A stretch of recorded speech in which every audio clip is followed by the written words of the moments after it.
So, if we're going to define narcissism for what it actually is, instead of just some nebulous state like depression or even the attachment styles, we would define it, and we do in KI, as a set of behaviors, strategies, and suffering states produced by emotional repression.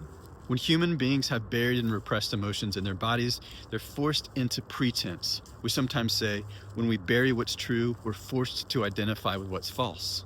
And depending on a variety of factors, like which emotion is more deeply buried, how much of that emotion is buried, how much fear and repression each person has around their buried emotions, and our case-sensitive childhood experiences, we can determine where each of us falls on a sort of narcissistic spectrum, if we're going to call it that. I say if we're going to call it that because the issue with emotional repression is that it has the same root but 1,000 different names at the surface. Depression, anxiety, addiction, chronic pain, narcissism, ADHD, OCD, these are all things that we name the symptoms of emotional repression so we don't have to resolve emotional repression. So back to narcissism. There's two main ways that it manifests that you've probably heard about: overt and covert. Overt or grandiose narcissism is typically primarily the result of hurt and sadness repression. When we bury and repress vulnerable emotions in childhood in order to get our needs met, we're forced into false bigness or toughness.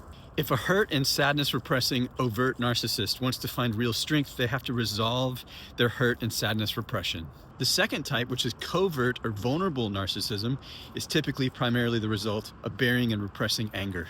When we bury and repress big emotions and energies in childhood, like anger, power, and sexuality, we're forced into false smallness or false vulnerability. If an anger repressing covert narcissist wants to find real vulnerability, they have to resolve their anger repression. Bottom line, if you want to find real anything, you have to resolve your narcissism by resolving your emotional repression.